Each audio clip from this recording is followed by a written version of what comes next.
Got a high fever.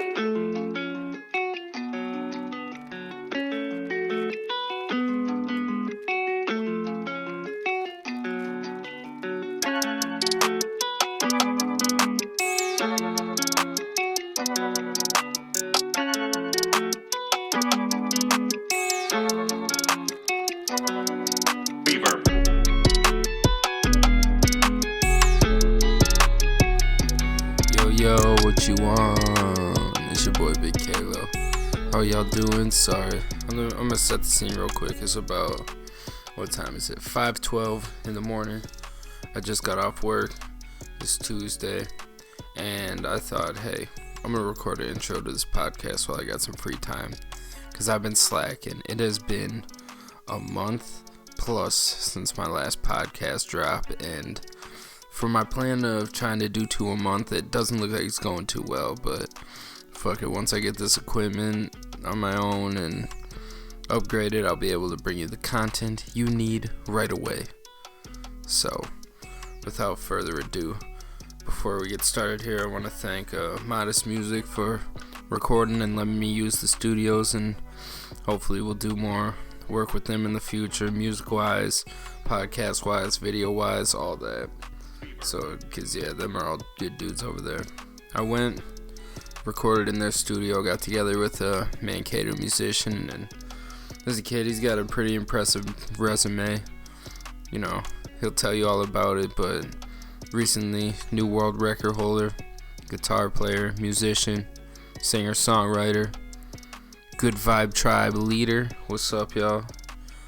Give it up for my next guest, second episode of the What You On podcast, Tanner Peterson. Let's go.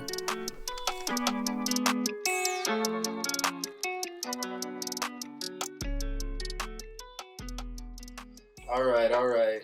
We're all set up. Long, strenuous process, but we did it. We're here. Welcome to the What You On podcast, starring Big Kalo and today's guest. We got a fellow musician, Mankato, St. Peter native, Tanner Peterson. What's going on, brother? How you doing? Thanks for having me on this. Yeah, hell yeah.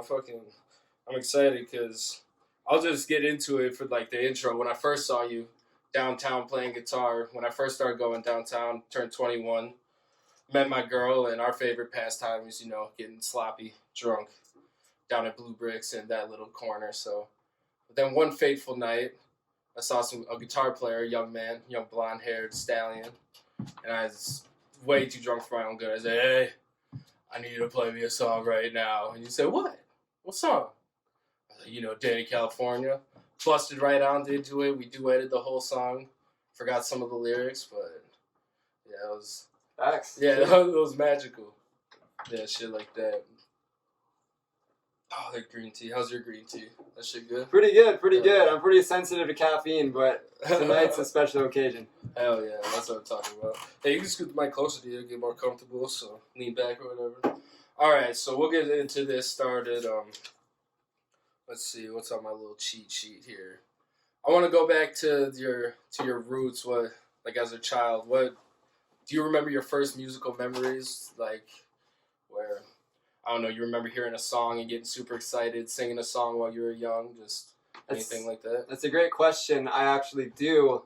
I've said this to a number of people recently. Okay. I remember being like 4 or 5 in New York, in Angelica, New York, which is close to Ithaca and Buffalo, New York. Right, okay. I remember being 4, and my dad was obsessed with The Doors and Pink Floyd. And I remember laying in some friend of the family's couch, and there was like this like PowerPoint going on, like on a big screen. And what, they getting sold something? What was the PowerPoint? It was something for my dad's work. My dad he's like an IT guy. Okay, yeah. But Jim Morrison, The Doors, Love Street was playing, and I remember watching that.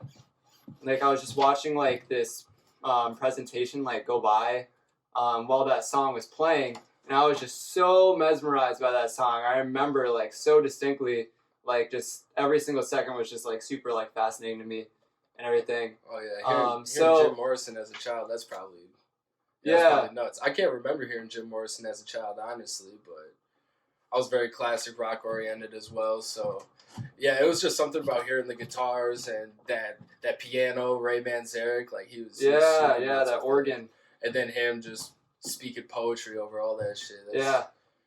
Yeah, no, that shit's magical. I never really appreciated that kind of like musicianship as a kid, but once I progressed into my, playing more, my artistry, I was like, wow, this is mind blowing. I can't even believe this. Yeah, there's a lot to it.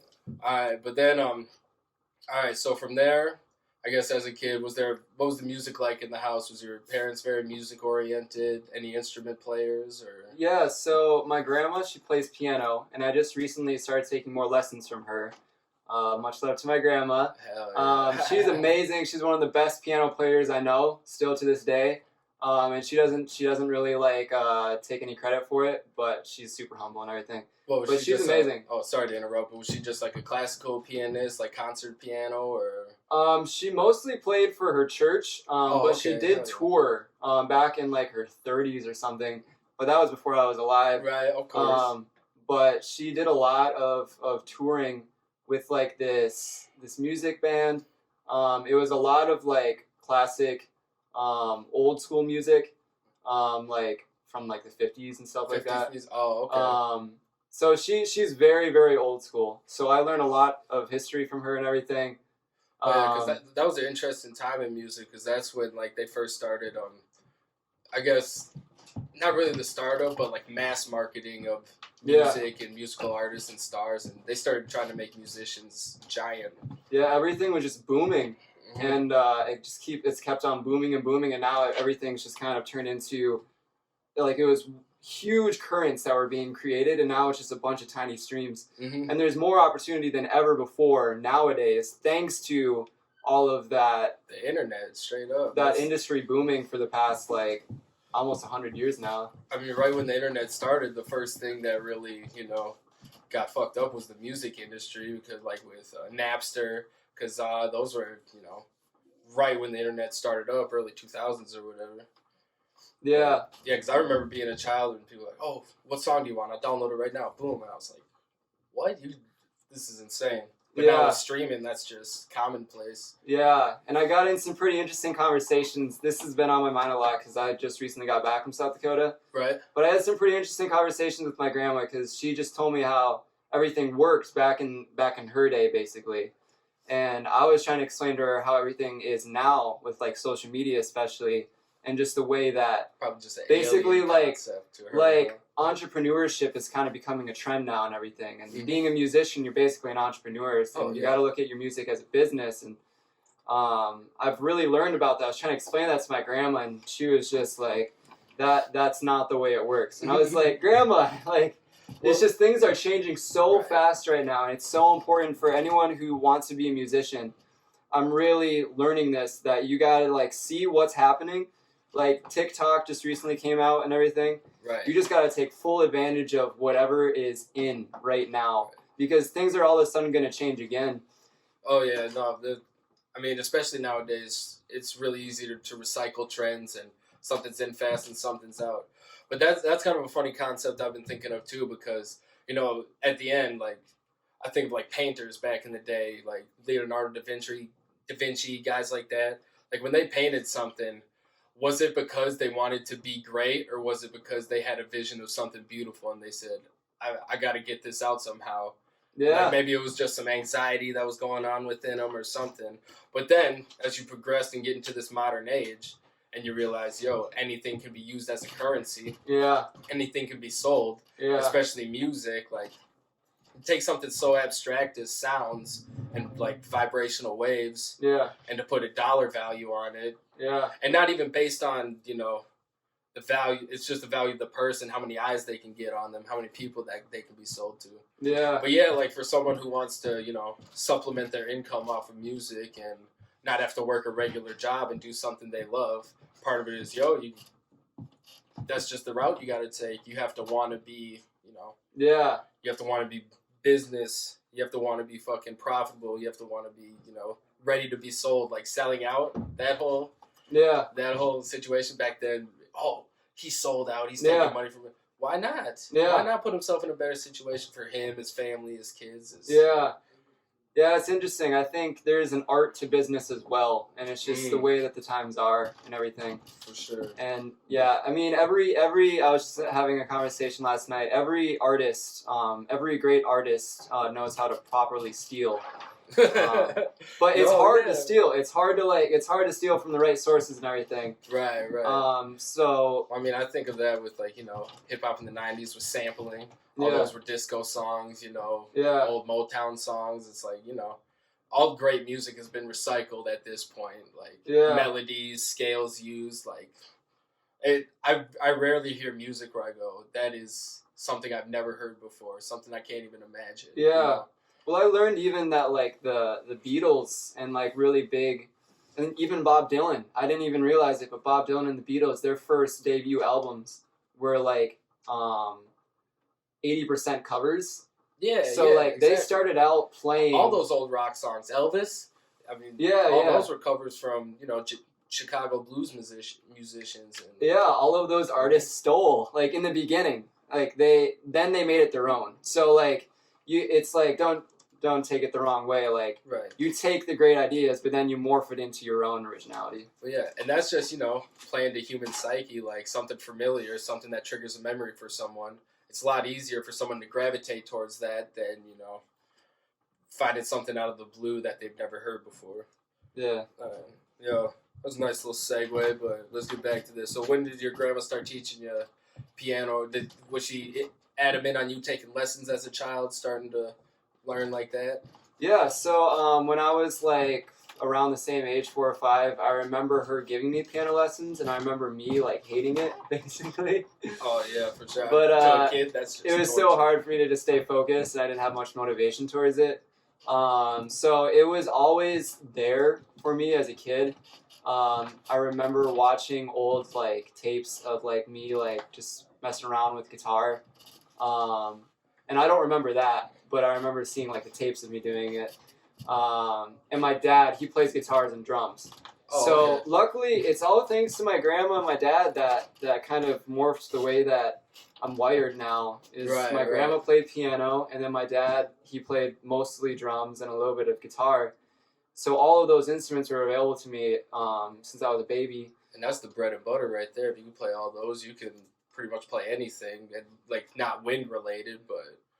No, yeah, that's what I really got interested in too, because I would see people play guitar when I was young, and I was like, that's just so cool, like that's just wicked. And then when I first started seeing drum sets, I started gravitating towards that too. Yeah. And so it's crazy how those like wires get crossed as a young kid, and something just as little as well, especially having it in your family, that's such a huge leg up, just having that instilled in you. Yeah, I'm very lucky. I'm very lucky to have my grandma and my dad.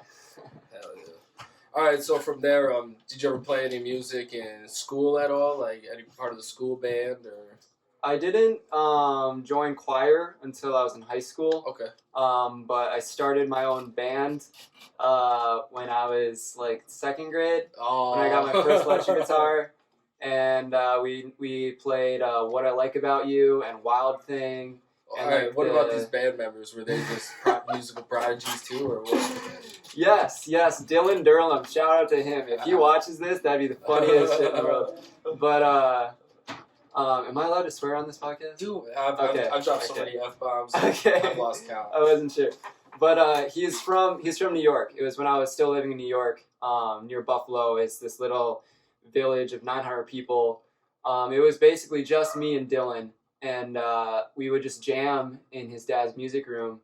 And I remember like working on writing my own stuff then too. And I remember I did write a couple of songs. We never played any shows or anything. What's that 2nd grade content like? What's that 2nd grade songwriting? Like what kind of topics does a 2nd grader have? I don't know, but okay, maybe we have to add into something where I don't want to share all the information. Maybe that's the one thing I don't want to share. Hey, don't even worry about it. What the songs are about. The songs that I wrote about. A 2nd grade. In 2nd grade. A 2nd really embarrassing. Mind is just It's funny because I remember those songs, and maybe I'll release it at some point. But remastered. There were some pretty corny songs. I know they were very, very corny. That's what I'm talking about. But, Hey, I remember my first lyrics, and I was like, "Wow, this is what I thought it was. Yeah. This is what I thought would get me famous. Yeah. This is crazy." It was funny. So yeah, I never started a band in high school or like in school either. I wish I would have done that because I was around some pretty good musicians. What about as you were older? Was that kind of your mission? Like, I'm gonna get a group of ragtag individuals, and we're gonna sit in the garage all day and come up with fucking the finest music anybody's ever heard. That's exact. I was totally the cliche guitar player. I found a band in high school. Shout out to Jacob Urkel. He's very, very talented. He goes to MSU and he's in Irie Minds. Shout out to Irie Minds. Yep. It's been really kind of a trip seeing him grow with that band, Irie Minds. Hell yeah. And he was in my band, or we were in our own band. It wasn't my band. It was our band. But we had our own band. We were called No Reception. It was me, Jacob Urkel. Shout out to Colin Lusty. He was our lead singer. And then we switched to a different lead singer, Logan Wood. Shout out to him. We played at the Nicollet County Fair in St. Peter. We played the open mic at Patrick's a number of times. Oh yeah. We played. I don't see too many open mics at Patrick's anymore. That was probably. Yeah, those were like the old days, I guess. It was like 2012 when we did that. Shout out to Patrick's. That's my favorite establishment. Yeah. They're great. Shout out to John Mayer. Hey, yeah. Hell yeah. But yeah, so we had a lot of fun. We wrote a lot of songs together. And for a little while, I felt like I was kind of like the one that was really like willing to like take it to like the next level of like, I'm willing to give everything up. I don't know if any of my other band members thought of this, and I love all my other band members, but they all decided to go different routes and everything. But I mean, that's usually how it is. Like as a kid, like you dive into an interest super heavy, and eventually it just doesn't spark that same fire for everybody. Exactly. So. And I was really searching for that fire in someone else. I used to get butthurt about shit like that. Like, why aren't you in this with me? Yeah. It's just like, people go through stuff, and everybody's brains work a little differently. Yeah. So, Yeah, everyone has different upbringings and everything.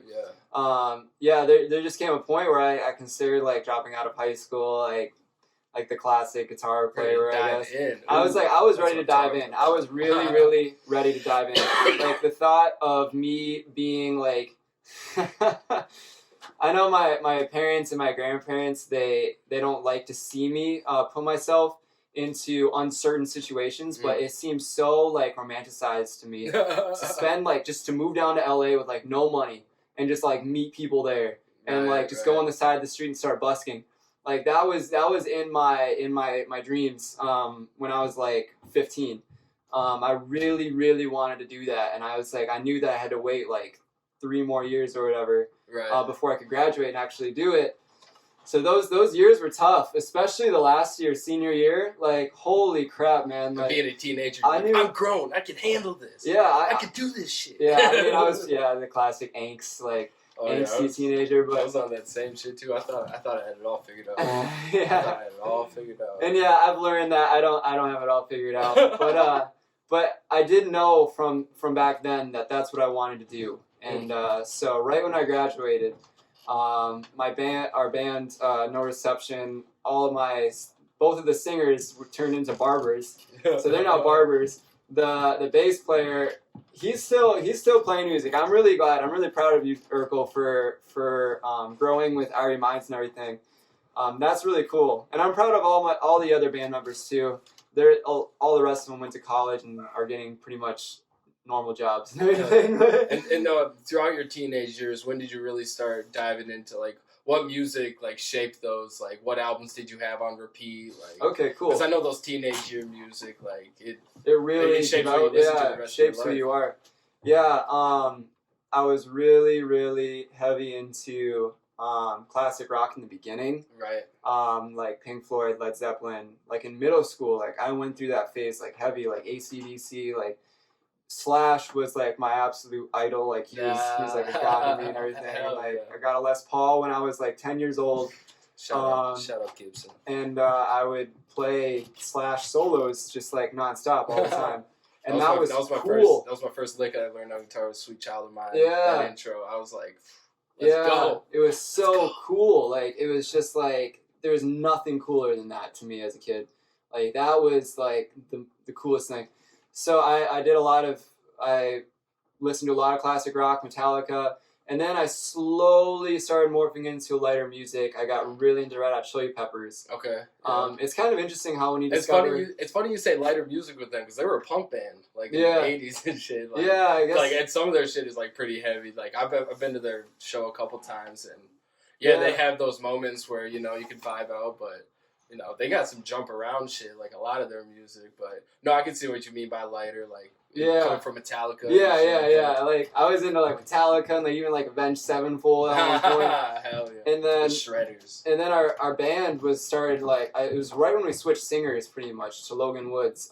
He was more into like the Daft Punk, like Get Lucky, like really funky songs, and like Red Hot Chili Peppers, they really had like amazing funk songs and everything. Right. So I started really delving into that, and I kind of switched from playing Les Paul to more Stratocaster, and I got really into John Mayer and okay, hell yeah, and like just like guitar players, because I didn't start singing. Singer-songwriter, guitar player type. Yeah, I didn't really start singing until I was like 16 and got a girlfriend. Like then I was like, okay, now I'm singing.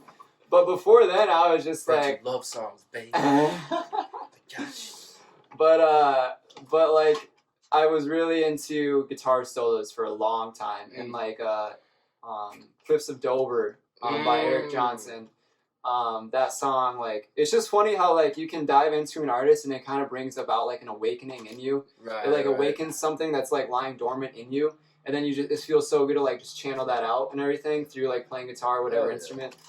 So I just went through phases like crazy, and then when I got a little bit older, I got super into hip hop, and like I got really into Childish Gambino, and I saw him live with one of my best friends, Ezekiel Cho. Shout out to him. What era of Gambino? Because there was early when he was still on TV and rapping, like rapping, or did you go to the newer like singer songwriter like Redbone, all that type of? It was before Redbone, so I'm 21. So he was still rapping. I'm 21 now. I think I was like 14 or 15. Okay, yeah. He just released Because the Internet. I remember right when it released, seeing it right in iTunes being released, and I was so intrigued, like because he released all of these short films, like he has that Clapping for the Wrong Reasons, like short film. And that's like basically promoting his album. Right. And I watched that. I remember watching that. I don't know how many years ago that was now, like 5 years ago. And that was like really interesting to me. And I just learned that there's more talent still like in the industry that isn't just because before I was kind of believing what my parents believed, where it's like, oh, music is dead now. Like we've lost all the legends and everything. Like music's just going to shit. Like that was my mindset for a little while, but then all of a sudden I was like, wait, this Childish Gambino guy's like I saw his live show at the Myth in like 2015, 2014. That's a pretty cool place to see a show, depending on where you're standing at. Were you in the pit or? We were right up front. Oh, we were right up, and I remember we made like a hand gesture to him, and then he did it back to us, and we were like, "What? No way, he knows we just exist." a little shit like that. Like, I can't believe I'm in the same room as you. Man. Yeah. This is crazy. It was pretty cool as a teenager, and they had a full band, and like they pulled up all these artists. Like I don't know who these guys were, but they were all freestyling with Childish Gambino for a lot of songs. And it's like, yeah, they had backing tracks every once in a while, but they had like a drummer, they had a bass player, they had a guitar player, they had a piano player. Like they had a whole band, and they were freaking tight, and they were freaking good. And I was like, this is actually like talent. Like this is really, really like unbelievable. So that's when I really started to like open my mind to all genres. And then I kind of went out of the whole only guitar, and then I started moving into like everything's an instrument. Even the computer's an instrument. Oh yeah, definitely. Well, especially with the rise of, EDM music. I mean, it was always prevalent back in the day, but then you see it morph into dubstep, and you see these like European festivals that just flood out like tens of thousands of hundreds of thousands of people sometimes. Yeah. Like, but no, what you were saying about like talented people in the industry, I was going through that same thing where I was like, oh, music's garbage, all these rappers are garbage, Little Pump, like what the fuck, like what am I hearing? But then I realized it's like the music industry doesn't necessarily promote talented people. Like, they won't put out like the most talented artists because necessarily they won't sell as good. They want to sell somebody who, what I see it as, they're just throwing darts, right?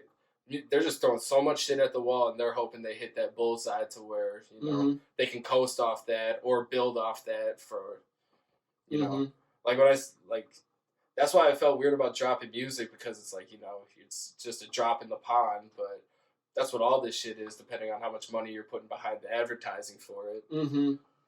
Yeah, the rules have changed. The rules have changed big time.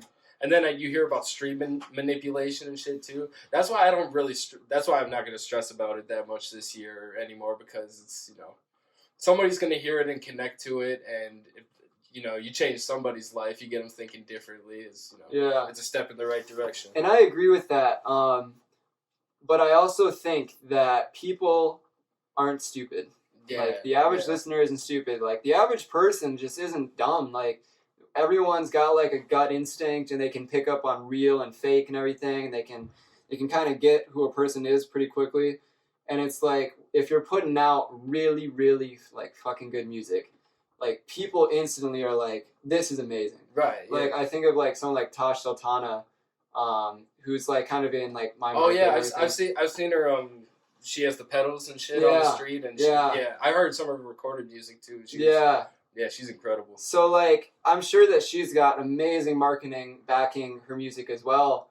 But I think to have the combination of like the really good business and marketing and your music is just so fucking good. And that's why I think like R&B is starting to take over hip hop a little more, because these R&B, these singers, like, a lot of them really got pipes and can sing, and the production behind them is fantastic, and they got the marketing too, so it's just like a perfect storm for them to sweep up and take over, because like I said, rappers, you don't have to be the most intricate rapper, rhyme the best words, like it's an image situation.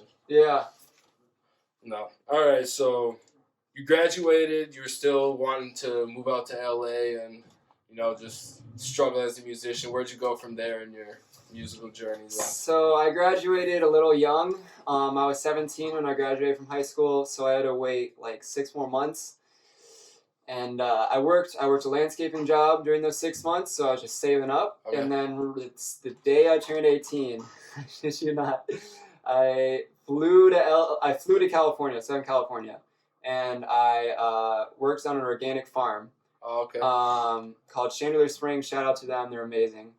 And I worked at a number of different farms. Right. Well, I'm guessing there's enough work like that around the area. So. Yeah, there's a lot of different farms down there. And Lavender Farm is amazing as well. But I ended up meeting a bunch of people that were way different than anything I grew up around. Oh yeah, which was amazing. Yeah. Oh, for sure. Like, there's a lot of weirdos in California. There aren't many weirdos in Minnesota. And it's not only that. That's where like weirdos go. It's not only like California weirdos. Like, it's. That's where their safe haven is. Is California. So it was really cool. Like, that's what I wanted. I wanted to meet people just completely different from the culture I was raised in. Right. And it gave me a lot of inspiration for music. I had a lot of new inspirations that I'd never had before and everything. And it's like, I still view myself as mainly a guitar player. I think I always will. But that's when I started getting ideas for lyrics and everything. I started writing songs like myself with just me with lyrics and like a melody and like writing my own stuff. And I managed to write so many songs when I was working on these off-grid organic farms, because there wasn't much to do other than you work on the farm, and then like there's no internet there's no data, there's no LTE or 3G. Yeah. So I would just read and I would write, and it was just amazing. And I got such good sleep like every single night, and like I was just thinking like all my friends are off in college, stressed out of their minds, not knowing what they want to do with their lives. And I am so lucky to be able to just be on this farm, and I know exactly what I want to do, and I'm not going to get there tomorrow, but I'm able to be basically nurtured by this farm, and it's nurturing my creativity, it's nurturing my motivation, and man, it was an amazing time. And I totally, I mean, it's for any young man, I totally recommend you to travel on your own. And every time I talk to a girl in the same shoes, it's just like it's a different story. It's like if you're a really pretty girl, like traveling on your own is freaking scary. Oh yeah, definitely. So a lot of slime balls for damn sure. Yeah. So if you're a young man, don't be afraid to just go out on your own. Just don't be dumb. Right, for sure. Just listen to your gut. Yeah. No, yeah, definitely. Gut saved my life a few times. That's for damn sure. Yeah, that's weird shit. I'm gonna talk about that in another episode, instincts and shit like that. Okay, because that's such an interesting topic. But all right, we'll move on. So you're out in California making these songs, and what were you just hoping that you stayed out there, ran into the right people, and made something pop? Or yeah, I was really hoping. I was really hoping for that. How long were you out there for? I had like one song when I first got there. I was like, all right, this song's gonna blow up. I was out there for like 2.5 months at first, and I wasn't making any money, but I wasn't really spending a whole lot of money because I was eating the food from the farm. But I managed to the owner of the farm. He was a musician, and he showed me other like shows and everything. And I went to, and then I met other friends who were musicians there too. And it was really cool. They were really nice. Where like they would just pick me up. They would just pick me up from wherever, and like I could just hang out with them. It's like total gut check. Like I knew who they were, they knew who I was. Right. So, and I hear that's like a lot of the culture over there. It's just linking up with people, networking, lunches, and just planning a bunch of shit out. And, yeah. So like I went to some house concerts, and I went to a Molly Tuttle house concert.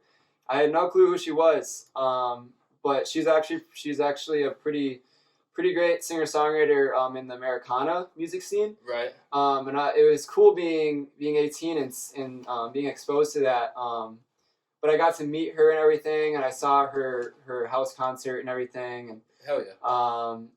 Then me and my friend, we were both musicians, and the hosts of the house concert, they told us that we could play some songs at the house concert after she was done playing. So most people had left. Like it's not like we were playing in front of the whole crowd, but we were playing in front of like a number of people, and we were playing our own original songs. And then the host of the house concert was like, there's this music conference coming up like in the next few weeks. It's called Taxi Road Rally.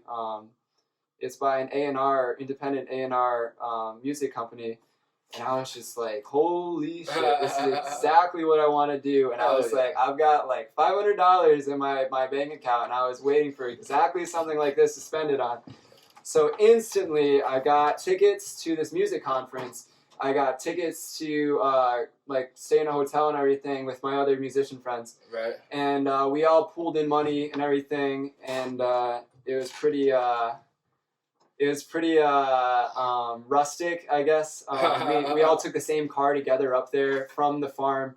It's like LA was like 2 hours away with traffic. It's only like an hour without traffic, but traffic is always annoying. Yeah, that's what I hear. That's like peanut butter and jelly. Yeah. So I went there and I showed my original song that I was like, all right, this song's gonna blow up. And I showed it to John Flanagan, who's a music producer, and I saw in his bio that he worked with Howie Day, who's the singer for like Collide, and he's got a number of other like Billboard songs. Yeah, he's had Billboard songs for sure. But I showed him my song, The Unknown, and he was like, I really like this, and he was like, yeah, this is actually really good. Okay. And I was like, holy shit, I've got like validation from Drums in the Music industry, like bam, like I freaking made it. And I was like so stoked, and it was just like being young, you just put all your you're so naive. You're so naive. You think like one thing can change your whole life, and then it doesn't. But then it keeps you thirsty for more and to keep growing, and like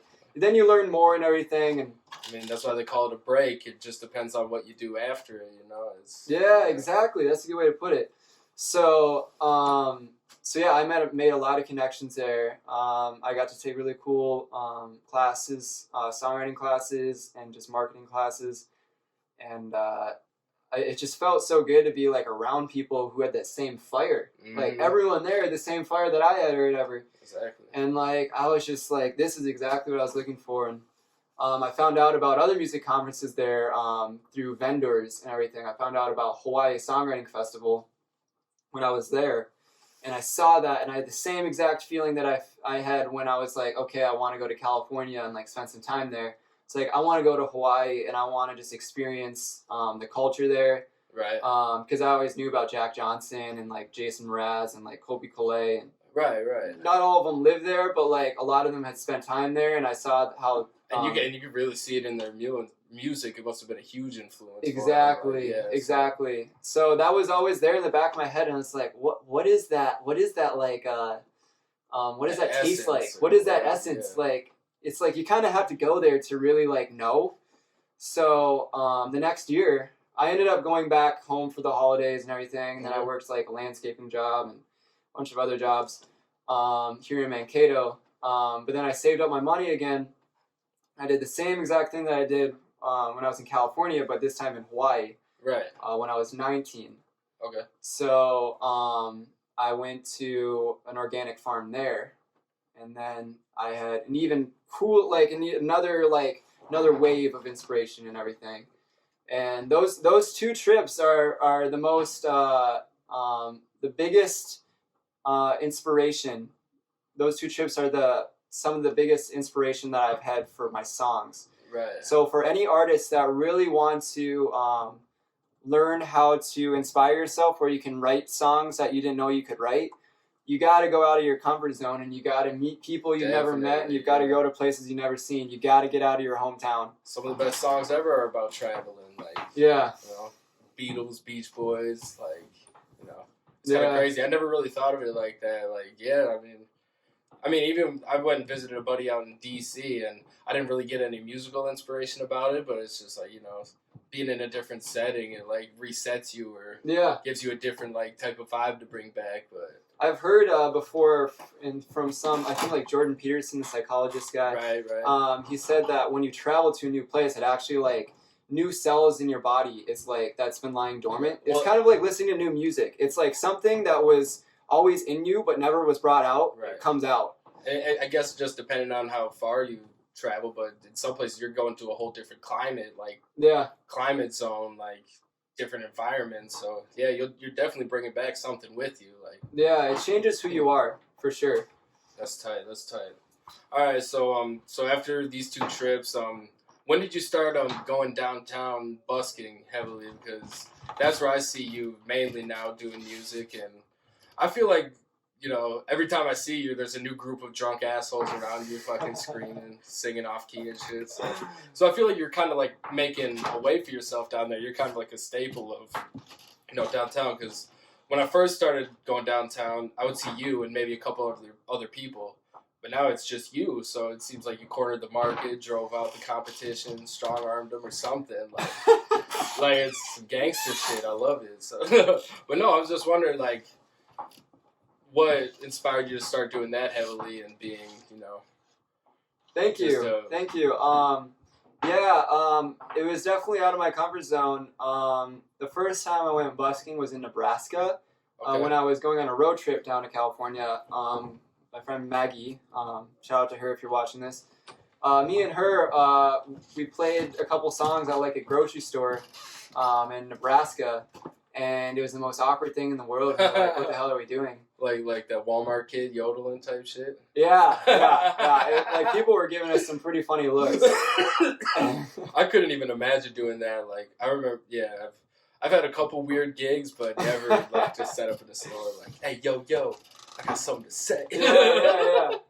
But we did it, and then I was like, okay, well, I don't know who it was that really like made me want to do it so much.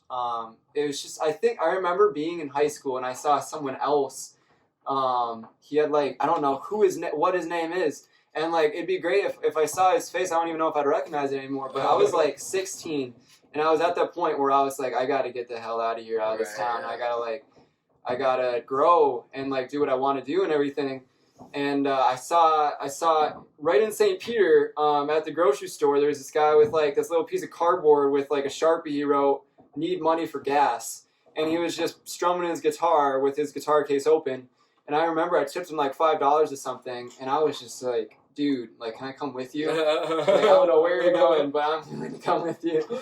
And he was saying he was on his way down to Colorado to like meet up with his girlfriend or something. And I was just like, this guy is so interesting. And, Right. And and I remember like I was asking him a bunch of questions. He's probably getting annoyed by me. He's like this like teenager like.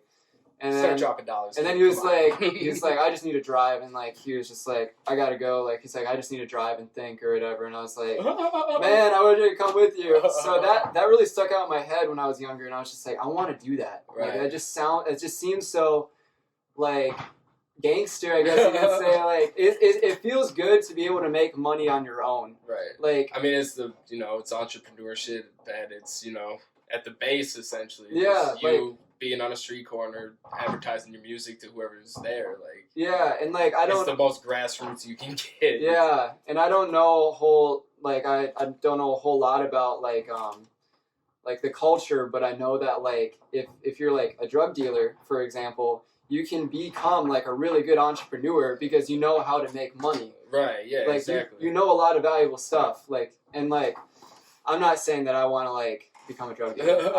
I'm not becoming a drug dealer, Mom and Dad. But I just know that like being able to learn that stuff on your own is so important, and that seemed so much more appealing to me to learn something like that, becoming self-sustainable. Even if it isn't a whole lot in the beginning, it's like you're not in debt. You don't have to work for someone else. Exactly. It's like I would much rather be living like in a vehicle, like living in my car, and like making my own money off of my music, because that money I earned, and like that's money that came from my own entrepreneurial pursuits, rather than working under someone that I dislike for a company that I don't want to work for. I don't believe in the company's vision. It's like I could be making like 6 figures from that, and I still wouldn't feel very fulfilled. Oh yeah. And that's kind of the same mindset I'm in, where it's like, if it's not making me feel happy or good inside, if I have to, God, what's the word I'm looking for? If I have to compromise my feelings or my truth, it's like, it's not even worth it to me anymore. Yeah. In the end, I'm just going to regret whatever I'm doing or not doing that I really want to do, so. Yeah. Yeah, so, I really delved into busking. I decided to just give it a shot here in Mankato a year ago. And it was really uncomfortable the very first time I did it, but it was pretty quick where like I kind of got into a rhythm. It just seemed like people here were just like waiting for someone to go out with their guitar and start singing songs. Right. It's like I said, I'll walk by you. You got a different crowd of people, Yeah. vibing out, watching, yelling shit. So yeah, so it was pretty amazing to have that connection with my hometown, basically. Right. And that's kind of been the foundation of my fan base now. Is been being here, street performing. Right. I love playing shows, but like being there, it's like I'm able to have like an hour-long conversation with someone if I want. And like then I can just keep playing into the night. No, and that's interesting too that you say you would rather do that than set up actual performances, because like if you're getting reaction and traction off that, then why not take that lane if no one else is doing it? Like I said, nobody else is out there. Yeah. So they got to gravitate towards you. Yeah. Yeah, that's what I was gonna ask too. If that like, if you're able to make a little cash off it, what the money's like, and if you're able to at least have a little spending money or. Yeah, it's been a great side income and everything. Right, yeah. I've been a big believer in multiple sources of income. So I've been giving guitar lessons. If anyone wants guitar lessons from me, TannerPetersonMusic.com. Feel free to hit me up. The website. Look at this. Yeah. So like I'm offering guitar lessons with the busking. That's been great. And then I'm working on just building as many multiple streams of income as possible. So like I know that I could never live off of busking. Right. Yeah. It's definitely been a boost, which has been amazing. Right. But I've learned that my foundation has got to be a bunch of things all at once. Mm-hmm. So yeah, feel free to stop by Mankato Plaza, Red Rocks, Rounders, and Underground. It's really cold right now, so I'm indoors right now. But feel free to come say hi to me. If it's a weekend, it's most likely I'm going to be there. Hell yeah. Oh yeah, you'll see him. And so that leads to, so you were just busting around town, and when did you get the idea to try to go for the Guinness World Record of the longest street performance? Because when I saw you do that, I was like, what? That's interesting. Like, how many hours was it? The original record? The record before was 25 hours. I looked it up, and I looked up the longest time someone's played guitar, because I was like, that's something I could do. Right. And I saw that it was like 5 days straight. And I was like, that's not something I can do. So then I was like, what's my second favorite thing to do other than just play guitar? Well, street perform. Like, it's basically the same thing, but like I'd be singing as well, and I'd be out on the street, and I would be like making like street tips while I'm out here busking. So I was like, what's the world's longest busk? I looked it up, and it was held by 2 teenagers in England. Shout out to them. It'd be cool if I met you guys one day. Flick it up. I don't know how old they are now because that was a number of years ago. Right. But I was just like, I'm just gonna go for it. And at first I wasn't gonna do it, but then I was on the phone with my friend Dustin Gill. Shout out to Drawn to the Sky. He's got amazing music. He's from Mankato. He told me I gotta do it. And he's like, you have to. He's like. Well, my question is, how, like, could you repeat songs? Like, what was the parameters of, because, like, 12 hours of music, like, covers, like, I could probably do 15 minutes singing songwriting right now just because I'm ass at guitar and singing at the same time. But how do you come up with that much music to perform for 12 hours? Or what was, like, the guidelines for what you had to do? I looked up the rules, and the rules were pretty simple. It was like you get a 5-minute break every hour, so you can use the bathroom, so you don't want to explode. Get a little drink or something. You can get a drink. You can eat some gummies or something that you can eat fast or whatever. Right. And like you can't repeat a song within 4 hours. Okay. So like every 4 hours you can restart. So you just have to put together a 4-hour set that you can recycle. Just recycle. Okay. So it got pretty easy. Like the week before, I just wrote down every song that I knew. I wrote down 200 songs. But that was because I've been playing my whole life. So it's like if you play like a certain like thing your whole life, like it eventually accumulates. So I was like, this is like the only world record I stand a chance at because this is what I've been spending my whole life doing. So it was 200 songs. Not all of them I had the words like perfectly memorized. Right. So I don't know if I played every single 200 song, like 200 songs, but I did come close. It might have been like 90% or whatever. Right. But like you can see the footage. So like the footage is on my Facebook page, Tanner Peterson Music. We live streamed the whole world record so we could prove to Guinness. Right. Because my mind was like, okay, if we have the evidence, Guinness can't turn us down. It's like, yeah, exactly. You gotta be so good that they can't ignore you or whatever. So I was like, all right, we're gonna do it. We recorded the whole thing. We were lucky enough to get like all these different companies and local businesses from Mankato to get in on it. KUIC, shout out to them for filming me while I was doing it and putting me on the Channel 10 News, Channel 12 News. Shout out to them.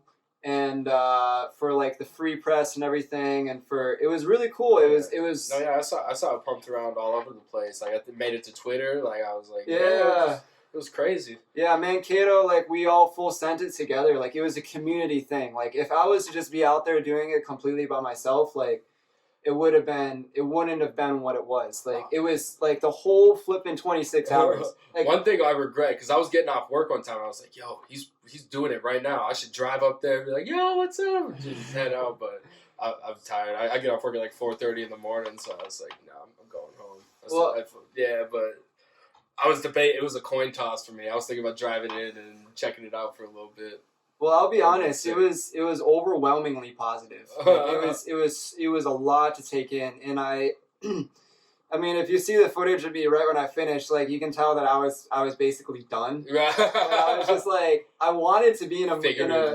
It's just funny. Spiritually, all that. It's funny. I was really, really working on like being as because the whole brand Tanner Peterson Music, like Good Vibe Tribe, has been the wristbands I've been handing out. I'm all about good vibes. I will never sing a song that's like oh, everything's bad, everything sucks, and like there's no hope. Like I would never sing a song. Like I always believe in like leading to something better, and to there's always a reason to have a smile on your face and everything, and there's always a reason to be happy you're alive and everything. So I want that to be a big part of my brand, is to just be good vibes and like to just have gratitude and everything for just something as simple as like being able to breathe and everything. So I wasn't quite super good vibes at the end of the 26 hours. I feel really bad. Okay, but tried towards the But like it was amazing. It was amazing for the 26 hours. Everyone was cheering me on, and like for the whole 26 hours, even at 4 a.m. Like shout out to Janelle Johnson again, my photographer. I'll keep you as my photographer forever. She was there like at 4 a.m., like 5 a.m. Like she was there with me, just like like making sure that the camera wasn't turning off because it was so cold and everything. My phone would crap out or run out of battery or whatever. We had the live stream going the whole entire time, and I just pushed through it because of everyone else just cheering me on and everything. So it's been a really great way to just bring people together. Right, definitely. And so that's yeah, like I said, the main thing I saw, you always see a group of people having a good time, singing their ass off, smiling. So yeah, it's a good thing, and congrats. Because like I said, I could do 15 minutes right now if I really tried. 20 maybe if I stretched it. Did an extended guitar solo. But no, like, yeah, that shit's crazy. All right, so we've been going for about an hour so far, and so we'll wrap it up soon. I just got one more question for you that I like asking other creatives, where with their creative process, like how do you work? What's your best way to work? What happens during writer's block or a creative slump? Like just to maybe help somebody that's going through that right now, or just tips for the future. Yeah, I totally feel all you artists out there that feel like you're in a rut creatively and everything. I'm just learning that you got to do something out of your comfort zone. I think usually if you're in a rut, if you have writer's block, it means you're too comfortable. I'm pretty sure that's exactly what it means. So switch the situation up in some form or some way. Yeah, so I've been writing. I'm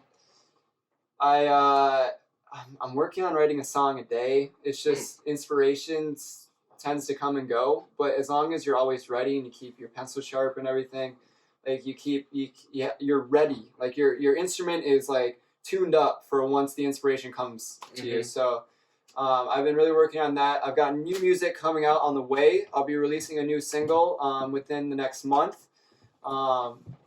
It's called Midnight Call, and I'm super stoked. And I just released a music video for my song Sanity that I released last year. Yeah, I just checked that out. That shit look pretty good. That shit look fire. So huge shout out to Twin Peaks Media, Sebastian Gilbertson. He's the guy who does film for Modest Music and everything. C-Bass. And we're here in Beltz's crib right now, which is freaking dope. First time I've ever been here. Shout out to him. Let me set it up on a day's notice. Yeah, it's super fire.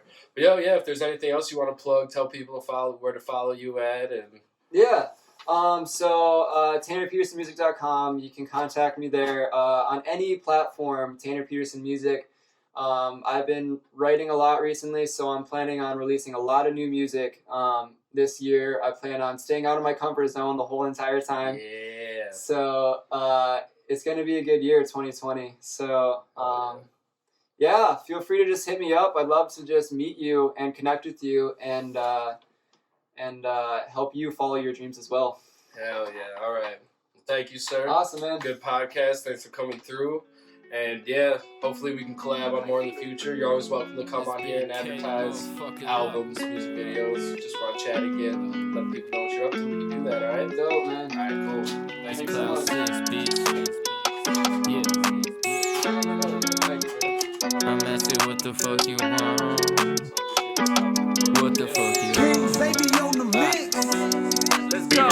I'm just trying to get it lit. Turn this ball into a brick. Turn this song into a hit. I said, what the fuck you want? You can find me at the crib with my girlfriend and the kid. Trying to work and stay legit. I said, what the fuck you want? Still I'm trying to move around. Burn the venue to the ground. Sit some hen and smoke a pound. How? What the fuck you want? Trying to be a better man. Live my life more disciplined. I'm just doing what I can. Damn. What the fuck you want? My main objective moolah. Stay working to keep the roof. To keep that Spare time relaxing, watch Hulu and twist the booty. I do this more than rapping, but that shit had to switch. Because wasting talent is the baddest sin you can't commit. That's just something from my daddy. Daddy told me as a kid. Say no phony acting, hone your craft and don't hold back a bit. Now the flow like a magic trick, this shit so elaborate. When I get the mode and patterns low, it's so immaculate.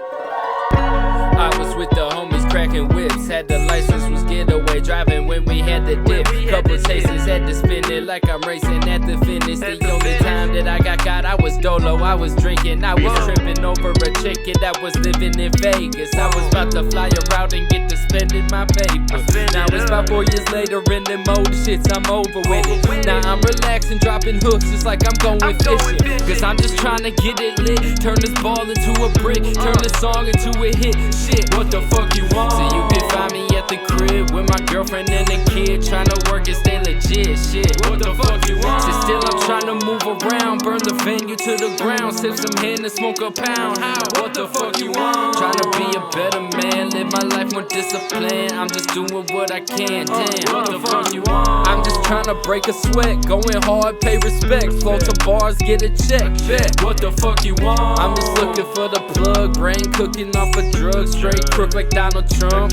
What the fuck you want? I'm just trying to hit the stage, do my dance like hit and play with these bands all in your face, bitch. What the fuck you want? Trying to live up in the moment, stay away from all that hoe shit, stay in focus. Yeah, man, stay focused. That's what I'm telling y'all. Stay focused. You bummed out. He's not doing this. She not doing that. He not doing. Fuck that. What the fuck are you on, man? Next time you get pissed off about some other shit, ask yourself, what the fuck am I on? What you on? This is a public service announcement from Cloud 6.